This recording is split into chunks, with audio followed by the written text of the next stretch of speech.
En aquel tiempo, el rey Herodes echó mano a algunos de la iglesia para maltratarles y mató a espada a Jacobo, hermano de Juan. Y viendo que esto había agradado a los judíos, procedió a prender también a Pedro. Eran entonces los días de los panes sin levadura.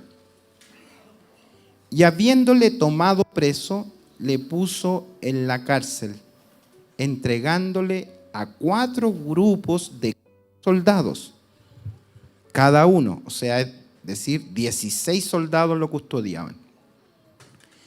Y se proponía sacarle al pueblo después de la Pascua. Así que Pedro estaba custodiado en la cárcel, pero la iglesia hacía sin cesar oración a Dios por él. Cuando Herodes le iba a sacar, aquella misma noche estaba Pedro durmiendo entre 2 soldados, sujeto con 2 cadenas, y los guardas delante de la puerta custodiaban la cárcel. Y he aquí que se presentó un ángel del Señor, y una luz resplandeció en la cárcel, y tocando a Pedro en el costado, le despertó diciendo: levántate pronto. Y las cadenas se le cayeron de las manos. Amén. Qué poderosa intervención de Dios. Hay crisis en la vida, hay dificultades que no toman vacaciones. Estamos expuestos a un sinfín de situaciones. Seamos o no seamos creyentes, seamos o no seamos hijos de Dios, hay situaciones complejas que tenemos que enfrentar. Pareciera ser que el mundo sufre las consecuencias de su pecado, de estar lejos de Dios, están entregados a un sinfín de situaciones, pero qué extraño es leer y vivir y vivenciar que las dificultades, las crisis también se presentan y golpean sin esperarlo a nuestra puerta, a nuestro físico. Sin esperarlo, un diagnóstico de cáncer golpea nuestra vida. Sin esperarlo y sin anuncio previo, muere nuestro compañero, nuestra compañera. Cuando teníamos todo programado, un viaje que de años trabajando para ello, de pronto tenemos que perder los boletos de avión porque nuestro hijo recibe la noticia de una grave enfermedad crítica. Sin quererlo, sin esperarlo, nos enteramos de temas que no quisiéramos oír y somos afrontados. Y la pregunta que a veces surge en la vida, que no ha experimentado las vivencias de Dios, es: ¿y dónde está Dios? ¿Qué pasó? No soy tu hijo, ¿será un castigo? ¿Qué está pasando? Y no tenemos respuestas a eso. Pero la palabra del Señor es la encargada siempre de entregarnos respuestas desde la óptica de lo divino, no de lo humano. Dios no se encarga solo de hacerle cariños en el pelo y decirle: pobrecito, estoy contigo, yo te entiendo, yo te comprendo, porque hay veces que no necesitamos que nos hagan cariño en el cabello para decir que necesitamos respuestas. ¿Qué pasó aquí? Como Job, en su angustia, en su prueba tan dramática, él exclama lo que fue parte de un sermón que el Señor nos regaló hace algún tiempo: me gustaría saber dónde está la silla de Dios, porque yo iría hasta su trono y le expondría todos mis argumentos y vamos a ver si Él tiene palabras para responder. Así estaba el corazón de Job y así a veces está nuestro corazón. Porque a veces servimos al Señor, entregamos nuestro tiempo, nuestros recursos, nuestra disposición, y de pronto somos sorprendidos y decimos: ¿y por qué a mí? ¿Y por qué no? ¿Qué se tiene Dios entre manos? Y el capítulo 12 de Hechos de los Apóstoles, justamente encontramos en plena acción vivencial lo que es la soberanía de Dios. Que servimos, hemos sido allegados a la familia de Dios y hay un Dios soberano controlando todas las cosas y hay un Dios soberano que permite cosas que a veces no tienen sentido desde nuestra óptica humana. Dios lo permite porque es soberano. Y nadie puede cuestionar a un Dios soberano porque si Él lo hace bien, porque Él todo lo que hace, lo hace bien porque Él es perfecto. ¿No nos gusta? Por supuesto que no, pero Él es soberano, Él sabe por qué. Yo me acuerdo de niño, a los niños hay que ponerle sus vacunas, ¿cierto? Y tenemos el bebito y vemos la enfermera con así una jeringa y no queremos que toquen a nuestra princesita, pero es necesario, hay que ponerle la vacuna y tiene que pasar por ese sufrimiento porque eso le va a crear anticuerpos para después.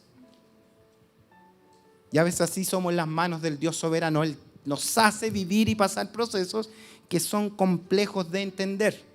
Y tratamos de encontrar respuestas, pero no hay respuestas y sencillamente no hay respuestas. Imagínense para alguien que dirige una iglesia y que van a buscar consejería y le dice, ¿por qué me pasa esto? Y ponen ahí al pastor contra la espada. ¿Y qué decimos? Debiéramos simplificar esto y sería más sencillo, ¿no? Decir, esta es la soberanía de Dios. Si Dios lo hizo, Dios lo sabe. Si Dios lo permitió, es por alguna razón.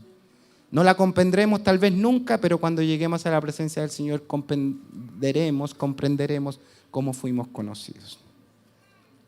Bueno, aquí en Hechos capítulo 12 pasan un montón de tragedias, pero también un montón de milagros. Comienza diciéndonos que va a morir el primer apóstol.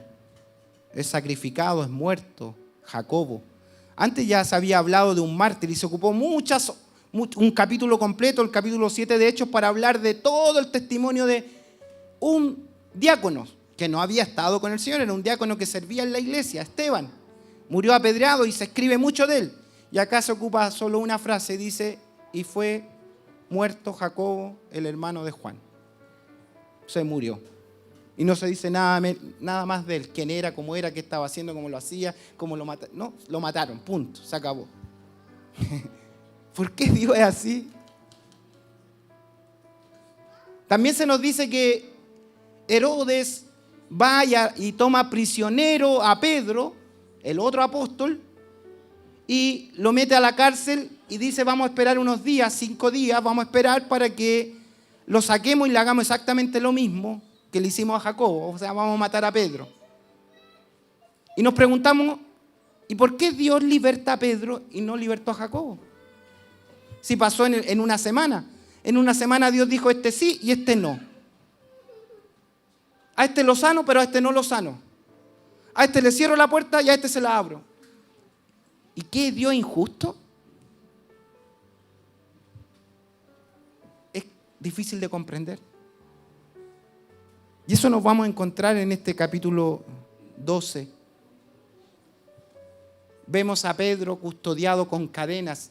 Le ponen la máxima seguridad porque Herodes sabe el poder que tiene Dios. Herodes sabe que Pedro ya ha sido encarcelado 2 veces antes y 2 veces ha sido libertado. Entonces dice, esta vez no se me escapa, así que le pone 16 soldados. Lo amarra con cadenas. Esta vez no se escapa, esta vez la muerte le espera. A uno lo mataron en la plaza pública, sin ninguna cadena le cortaron, lo mataron, lo acuchillaron. Y a este lo tienen prisionero y están esperando 5 días. Y la palabra del Señor dice que mientras tanto Pedro dormía plácidamente. ¿Cómo entender esto? Por otro lado, mientras Pedro está con cadenas en sus brazos, amarrado a soldados, vemos que la iglesia también tiene cadenas. La iglesia está haciendo cadenas de oración. Por eso hemos llamado este sermón Entre Cadenas y Oraciones, y esa es la vida del cristiano.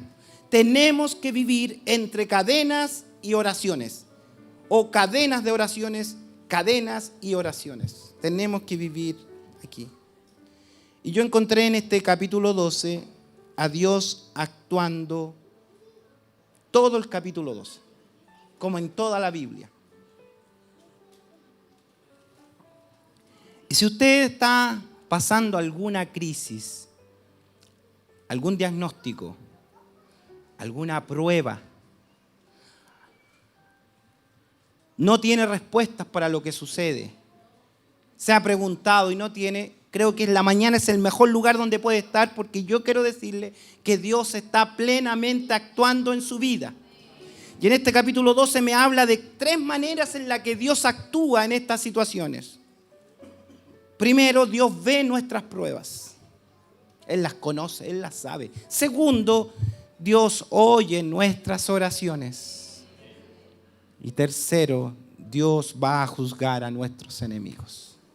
Ese es el actuar de Dios. Lo vemos plenamente actuando. Veamos cómo Dios ve nuestras pruebas. Si se van al versículo 1 al 4, se nos describe claramente el relato de lo que Dios ve. La oración no es para contarle a Dios cómo me siento, porque Él ya lo sabe. La oración es para mantenernos conectados al cable de la fe, conectados a Él, conociendo que su presencia nos rodea. No es para pedirle explicaciones a Dios, sino es para sentir su cuidado, para sentir su actuar, para sentir que Él está ahí, aunque no nos guste. Es presentarnos delante de Él. Tal vez nuestra oración es solo para estar en silencio delante de Él, esperando que Dios haga lo que tiene que hacer, porque lo que hace lo hace bien. Dice: en aquel mismo tiempo el rey Herodes, este era nieto de Herodes el Grande, echó mano a algunos de la iglesia para maltratarles. Echó mano, ¿ve? ¿Cuál es su intención? Maltratar a los hijos del Señor. ¿Y dónde está Dios si son sus hijos? Pero Dios lo está permitiendo. Y dice: y mató a espada a Jacobo. Eso es lo que se dice de Jacobo. Mató a espada a Jacobo. Lo permite, Dios lo permitió.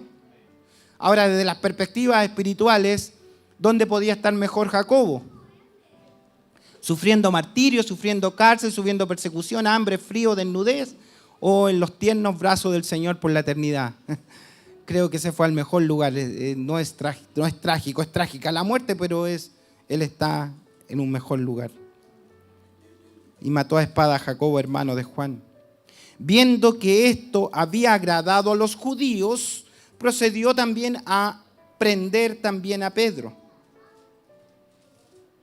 Eran entonces los días de los panes sin levadura. Y habiendo tomado preso, le puso en la cárcel, entregándole a 4 grupos de 4 soldados cada uno para que le custodiasen, y se proponía sacarle al pueblo después de la Pascua. Tal cual lo que vivió el Señor Jesucristo. El Señor había profetizado que sus discípulos, sus apóstoles, iban a vivir experiencias similares a Él. Le dijo a Pedro: me seguirás después y te enseñaré con qué muerte vas a morir. Pero ahora están sufriendo. Las experiencias de Pedro, vertidas en este capítulo y en toda su experiencia con el Señor, lo hacen escribir un verso de la Escritura que está en Primera de Pedro, capítulo 3, versículo 12, que me va a servir de base también para sustentar los 3 puntos que le he expuesto hoy. ¿Cuáles son los 3 puntos? Se los recuerdo. Dios ve nuestras pruebas, Dios oye nuestras oraciones y Dios juzga a nuestros enemigos. ¿Qué dice Primera de Pedro 3:12? Donde él está citando también al Salmo 34, que me parece que leía mi hermana Cote.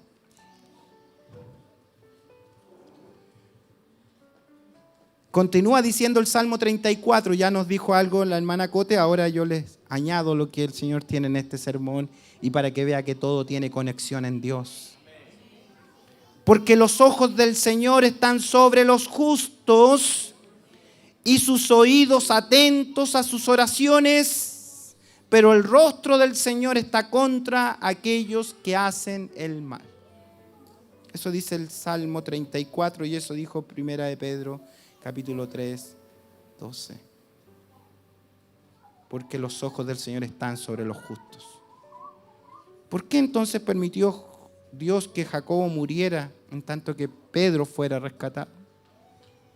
nos quiere enseñar que Él es soberano, que Él conoce los procesos, Él sabe el medio que va a utilizar para hacernos crecer, para prepararnos para la gloria, para trabajar en nuestra vida, y aunque a veces no comprendamos absolutamente nada, el Señor no está encargado de hacerle comprender en su mente las situaciones, sino Él es el responsable de introducirlo a usted a la gloria. Por muchas aflicciones pasará el justo, pero de todas lo librará el Señor. Y pareciera ser que las aflicciones se van a ir. No, dice, por muchas aflicciones pasará. Y de todas lo librará. ¿De qué lo librará? De perderse, de sucumbir, de quedar enterrado en este mundo, sino que esas aflicciones les van a permitir a usted crecer en la gracia del Señor. El Señor los va a librar de toda, y ninguna aflicción logrará que usted se quede atrapado en este mundo, sino que el Señor lo entronizará y lo llevará a su gloria. Pero situaciones críticas vamos a pasar. Qué difícil hablar de esto, ¿cierto? Sobre todo en una era de prosperidad, cuando queremos que los predicadores de turno dicen: levante tu mano, tengo una bendición, levanta, ahora viene, ahora viene, ahora viene. Hago mover los dados y ahí va, ¿a quién le toca la bendición? Quiero soplar sobre sus vidas. Eso es ridículo, es show, espectáculo, no es conocer la profundidad del Evangelio y lo que el Señor está diciendo. Entonces a Jacobo no lo soplaron. Y Pedro, ¿qué tenía de particular si toda su vida tuvo el Señor mucho trabajo con él? 3 veces lo negó, 3 veces el Señor le dijo que orara, no oró, etc. 3 veces le dice que si lo ama, y él dice: sí, Señor, si tú sabes. Y ahora llega a la custodia de 3 puertas. Ahí está custodiado, con 3 grupos de soldados, imagínense, con otros que están engrillados en sus manos. Toda la vida Dios trabajando para que entendamos que Él es soberano. Con algunos se demorará más, con otros se demorará menos, pero Él es soberano. Él es soberano. Después de todo, hermanos, ambos eran siervos dedicados a Dios. Jacobo estaba dedicado a Dios, Pedro estaba dedicado a Dios, y la iglesia los necesitaba. La iglesia necesitaba. Pero la voluntad de Dios es su voluntad, Él es soberano. Entonces, lo primero, no es muy auspicioso lo que tengo que decirle esta mañana. Si el Señor decide no sanar, no sana. Si el Señor decide cerrar puertas, las cierra. Si el Señor abre puertas, las abre. Si el Señor trabaja en su vida con situaciones críticas, Él está trabajando. Yo no me puedo meter ahí a decir: no lo haga así. O a decirle al Señor: Señor, ¿por qué no cambias de parecer? ¿Por qué esto a mí? No podemos. Lo que tengo que decirle es que Dios sí ve nuestra condición y Él trabaja en esa condición. ¿Tendremos que vivir con ese diagnóstico? Tendremos que vivirlo. Tendremos que vivir un tiempo de escasez. Lo pasaremos. Pero el fortísimo consuelo del Señor estará como siempre con nosotros en la abundancia y en la escasez. Por eso el apóstol Pablo llega a decir: he aprendido a contentarme con todo, porque contentarse con todo hay que aprenderlo. No siempre nos van a felicitar en el trabajo, a veces no nos felicitarán. No siempre la economía estará bien, a veces estará mal. No siempre la salud estará bien, a veces estará mal. No siempre todo será color de rosas. Como alguien le pregunta al Señor: Señor, ¿por qué le pusiste espina a las rosas si son tan hermosas? Y el Señor responde: no le puse espinas a las rosas, le puse rosas a las espinas. Porque nuestro caminar es de cardos, pero la palabra bendita del Señor dice que Él llevó nuestras maldiciones en la cruz, por eso se puso una corona de espinas en su frente, para indicarnos que sí es posible vencer, pero es necesario crecer, es necesaria la vacuna, es necesario el medicamento. Es necesario el tratamiento, porque Dios quiere trabajar en nuestro corazón. Muchos vienen al Señor buscando una respuesta instantánea, como el cajero Red Bank. Viene con sus 4 claves: Padre nuestro que estás en los cielos, y el Señor tiene que entregarle lo que quiere, y el predicador de turno sopla sobre su vida y te vas bendecido, feliz, feliz, feliz, feliz, feliz, pero lejos del Señor. Y el Señor quiere traer, trabajar hasta formar el carácter de Cristo en nosotros, para que todos lleguemos a tener la estatura de la plenitud de Cristo. ¿Cuánto durará esto? Todo nuestro caminar. Por eso es necesario perseverar en la gracia. ¿Por qué? Porque el que comenzó en nosotros la buena obra, la perfeccionará hasta la venida del Señor Jesucristo. Y Él nos va a llevar cuando diga: Fernando, estás listo, vente para acá. ¿Cuándo será eso? El Señor lo sabe. Yo creo que estaré listo a los 120 años, pero el Señor me dice: no, Fernando, a los 60 estás listo y te llevo. Y el Señor es soberano. Segundo, Dios oye nuestras oraciones. ¿Qué tenemos que hacer siempre? Aunque haya cadenas, aunque haya obstáculos, aunque haya diagnósticos contrarios, siempre tenemos que orar. Mientras hay cadenas de nuestros enemigos sobre nuestros brazos, nosotros tenemos que unirnos en cadena de oración. La iglesia se une a orar. Y ese es el ministerio de la iglesia, el ministerio de la intercesión, de orar los unos por los otros y orar sin cesar, como dice 1 Tesalonicenses 5:18. Orad sin cesar. ¿Qué es orar sin cesar? En todo tiempo, en toda situación, en toda circunstancia, siempre tenemos que orar sin cesar, no dejar de orar. Dice el versículo 5, así que Pedro estaba custodiado en la cárcel. Pero, ¿qué hacía la iglesia? Versículo 5. La iglesia hacía sin cesar oración a Dios por él. Esto sí que es tremendo. No es lo mismo que tomaron a Pedro y a Jacobo y están en la cárcel. No es lo mismo orar cuando tenemos a nuestros dos líderes en la cárcel. No es lo mismo orar cuando sabemos que mataron a Jacobo, el pastor de la iglesia. Lo acaban de matar, no tuvimos tiempo ni siquiera de sepultarlo. Y ahora orar porque nuestro hermano Pedro le espera lo mismo. ¿Y qué va a hacer la iglesia? Uy, pobrecito de nosotros, ahora vienen por nosotros, esto está mal, qué terrible. Y caer en el pesimismo. ¿Qué hace la iglesia? La única función de la iglesia es orar, orar, orar, orar. Habían orado antes cuando Pedro había estado preso y el Señor, ellos oraron y dijeron: mira, Señor, sus amenazas. Mira lo que están haciendo estos, dicen ellos. Pero mientras tanto tú extiende tu mano para que en la iglesia se hagan prodigios, milagros, para que tu palabra siga siendo expuesta. Esa es la oración de la iglesia. Podemos sentarnos a llorar y ser un cúmulo de lágrimas, de pesimismo, ¿no? Y cada uno cuenta su testimonio aquí. Y yo le digo: hermano, ¿saben qué? Estoy siendo probado. Y les cuento mi historia y ustedes se conmueven y lloran. Después pasa la otra hermana: hermano, que yo tengo este problema y mi jefe y todo. Ya, y también lloramos con él. Y después viene y así podríamos estar en una catarsis como de alcohólicos anónimos, cada uno exponiendo su situación. Pero la iglesia debe unirse en oración para que la iglesia siga cumpliendo su ministerio. Dios es soberano. ¿Qué hace la iglesia? Predicar la palabra, interceder, anunciar que Dios es poderoso. Aunque nos mataron a Jacobo, Dios sigue en el mismo lugar. Aunque Herodes ha levantado con poder como rey, pero nosotros servimos al Rey de Reyes, Señor de señores, y Él tiene todo el poder.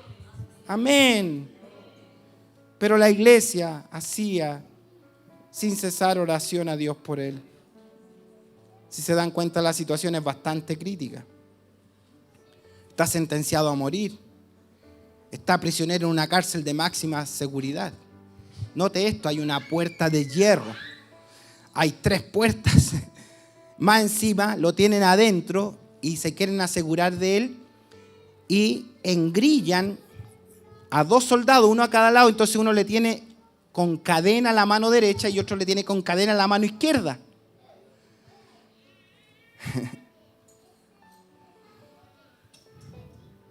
¿Qué hace la iglesia mientras tanto? La iglesia ora. ¿Y qué hace Pedro mientras tanto? Está amarrado de manos. Y tiene, aunque se escape, aunque sea el 007, aunque tenga lo que tenga, tiene que atravesar 3 puertas y 16 soldados. Eso sí que está difícil. No podemos subestimar el poder de una iglesia que ora. el poder que la iglesia tiene. Hay poder en la iglesia del Señor Jesucristo. El Señor, cuando la funda, Él dice, ni las puertas del Hades prevalecerán contra la iglesia. No puede prevalecer. Pero Dios permite situaciones. ¿Para qué? Para nuestro crecimiento espiritual. Para que veamos que Dios en todo se va a glorificar. Cosas que no entendemos, pero Él se va a glorificar. Me conmueve el relato que me dice que frente a esta crítica situación, sentenciado a muerte cuando ya está a punto de salir, o sea, ya habían pasado los panes, una fiesta de los judíos, y ahora ya se podía sentenciar a muerte a las personas. Me conmueve que esa noche, es la última noche que le queda, y al otro día va a pasar la misma suerte de Jacobo, me conmueve el estado de Pedro. No sé si yo podría estar así. Yo estaría un mar de lágrimas. ¿Y qué va a pasar con mis hermanos de Nueva Providencia? ¿Qué va a pasar con mi hijo y mi esposa? Señor, todo lo que hemos hecho, Señor, si yo dejé todo, las redes, dejé mis barcas, lo dejé todo y ahora me pasa esto, Señor. Llorando podría haber estado y tenía toda la razón. Pero vea que después del trabajo perfecto de Dios en el corazón de este Pedro que cortó orejas, este Pedro que quiso caminar sobre el mar, este Pedro que negó al Señor, este Pedro que decía que amaba pero no amaba, este Pedro que cuando el Señor le decía anda a predicar a los gentiles le dije no, yo nunca comí, no me he mezclado con los... Este Pedro ahora, por fin, después de todos esos años, él dice... En paz me acostaré y asimismo dormiré porque solo tú me haces estar confiado. Amarrado de mano, sentencia de muerte, le van a tal vez cortar la cabeza, no sabemos lo que va a pasar y él está durmiendo. ¿Cómo podemos llegar a ese estado? A dormir tranquilos cuando todo es crítico. ¿Cómo podemos llegar? Cuando hemos pasado un proceso y ya conocemos, como Dios estuvo ayer, va a estar hoy y va a estar mañana. Y si Dios decide que por este medio me lleva, estoy en sus manos seguro porque Él es soberano.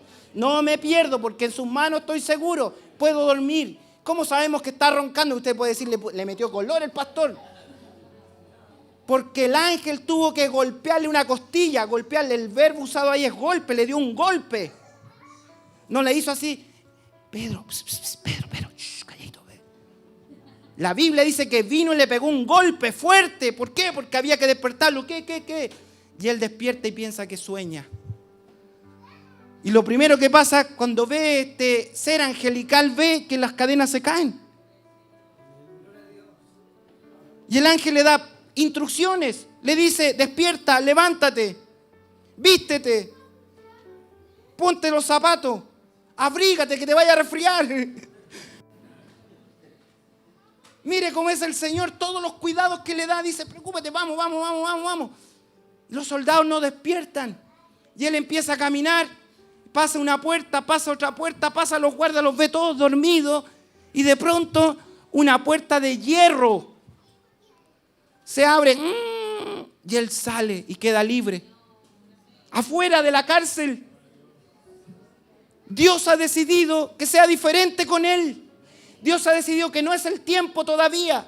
Dios lo ha pasado por esa estrechez para demostrarle que Él tiene poder y que Él es soberano.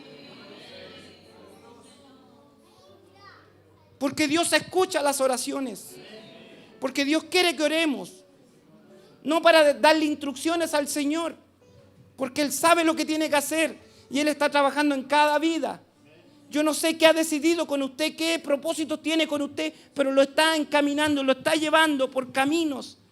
Pero tenemos que ser confiados como David que dice, aunque ande en valle de sombra de muerte, no temeré mal alguno, porque tú estarás conmigo.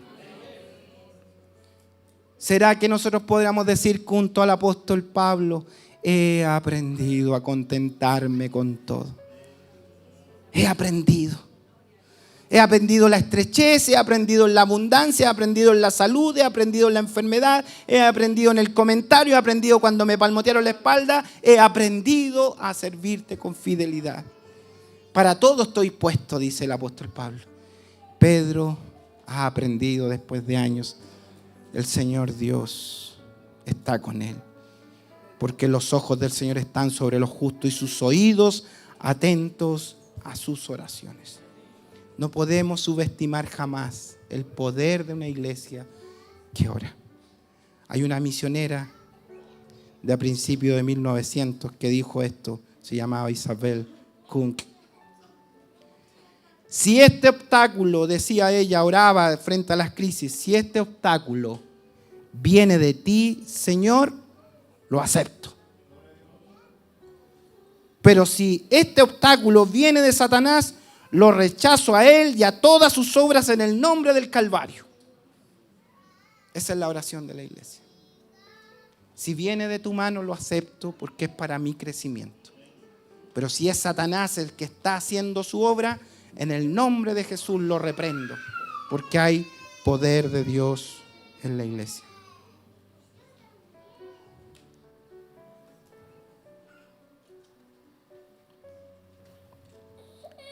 El pastor Alan Redpath invita a la iglesia a animarse. Que aunque parezca que todo es contrario, aunque parezca que hay mucho sufrimiento, aunque no entendemos, él dice, no más desánimo, iglesia, no más desánimo.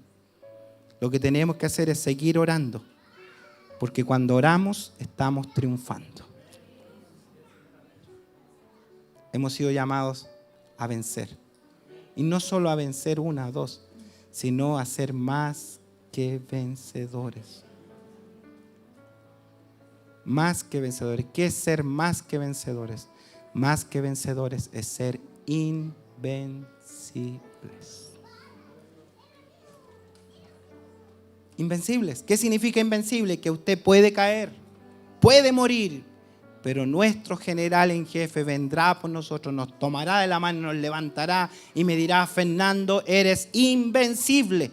No hay ninguna hueste que pueda contra ti porque yo estoy contigo. Somos más que vencedores en Cristo Jesús. Podrá ser herido, lo podrán matar en batalla, pero el Señor Dios lo levantará. No más desánimo, sigamos orando porque estamos triunfando. Dios siempre va a intervenir y va a obrar cuando la iglesia ora. Y es justamente lo que Satanás buscará hacer con usted, que en medio de la depresión, de la tragedia, usted deje de orar y se amarre al pesimismo. Decía un escritor, Satanás todavía tiembla cuando ve al santo más débil de rodillas. Si a usted lo ve de rodillas, Satanás tiembla porque usted está acudiendo al trono de la gracia para encontrar el oportuno socorro que Dios tiene para usted. John Piper dice, orar con fe no significa que todo lo que pidamos sucederá. Significa una mayor cosa, significa que Dios nos escuchará y buscará ayudarnos de la mejor manera. Lo mejor que puede suceder con nuestra oración es que el Dios soberano nos escuche y nos atienda. Hay poder en la iglesia que ora. Y finalmente, avisarle a nuestros enemigos. Avisarle a todos los que quieren su mal. Avisarle a las huestes espirituales de maldad por si no lo saben. Y avisarle a usted como iglesia que Dios va a juzgar a todos nuestros enemigos. Dios juzgará a nuestros enemigos. Este capítulo comienza con un Herodes reinando, con un Herodes ejerciendo la muerte sobre nuestros hermanos, persiguiendo a Pedro. Parece que todo ha triunfado, pero este capítulo 12 termina con Herodes muerto, con los soldados que custodiaban a Pedro muertos. todos muertos. Herodes murió por una enfermedad estomacal. Y la Biblia dice por no darle la gloria al Señor. El sentido ahí es usurpar el trono del Señor por quitar la vida a uno de sus hijos. Por creer que Él tiene el poder para quitar la vida cuando no la tiene. Por creer que Él tiene el poder de tomar y poner la mano sobre los hijos del Señor. No lo tiene. No lo tiene. No lo tiene. Y Dios le quita la vida. Sufrió una enfermedad, dice Josefo, el historiador. Se empezó en vida. 5 días estuvieron los gusanos de su estómago carcomiéndolo por dentro hasta que se murió. Dios juzga. Dios juzga. Hay situaciones que no entendemos, pero Dios tiene el control. Es el juez justo. Aunque los hombres no quieran hacer justicia, Dios es justo. Nadie puede tocar a un hijo del reino. Usted es intocable, usted es invencible. Y ay de aquel que se atreva a poner manos sobre usted. Usted tiene ángeles que lo custodian. Y se le han sucedido cosas críticas. Es Dios quien las ha permitido para que usted crezca y lo conozca a Él. Pero Él tiene el control. Él no ha perdido el control. Termino repitiendo el texto, 1 de Pedro 3:12. Porque los ojos del Señor están sobre los justos. Iglesia, los ojos del Señor están sobre su vida. Él sabe todo lo que usted necesita. Conoce todo, su dormir, su levantar. Él lo conoce. Los ojos del Señor, Él mira las aflicciones del justo, Él las conoce. Y Él tiene los ojos puestos en usted. Es más, Él tiene los sentidos del oído. Los oídos están atentos a sus oraciones. Lo está mirando cómo sufre, pero Él quiere escucharlo también. Él no solo quiere que usted le diga, mira Señor mi aflicción. Él quiere escucharlo. Cómo palpita, cómo respira, cómo sigue perseverando, cómo camina a pesar de las circunstancias críticas. Usted ni se imagina, cuando usted camina pese a sus crisis, pese a sus dificultades, qué es lo que está pasando en el cielo. Usted ni se imagina lo que pasa cuando usted, a pesar de la situación crítica, del diagnóstico que tiene, usted viene, toma su teclado y se pone a tocar, pone su bajo y canta, toma su voz y eleva al Señor. Muchos han dicho esto y creo que debe ser cierto. El Dios de lo eterno, el Dios soberano hace callar las huestes de ángeles. Dice, cállense, cállense, cállense. Vayan allá, miren ese corazón, mírenlo, todo probado, todo afligido. Y me canta. Y levanta sus brazos y da la gloria a Dios. Vino igual al culto, persevera. Si le dijeron que era terrible, está condenado a morir. Y míralo, míralo cómo viene. Y está adorando mi nombre. Esa es la alabanza que quiero escuchar, dice el Señor. Para que vean mi obra que estoy haciendo en Él está dando fruto. Mírenlo. Miren ángeles, miren Pedro. Me está alabando con su ronquido. Con su ronquido me dice que está confiado, que yo voy a hacer algo. ¿Cómo lo voy a dejar ahí solo? Los oídos están atentos a sus oraciones. Pero también nos dice este salmo y Pedro, pero el rostro del Señor, toda su faz, su poder, está contra aquellos que hacen mal. Y esto parecerá ser que el Señor va a devolverle el rostro a ellos. No.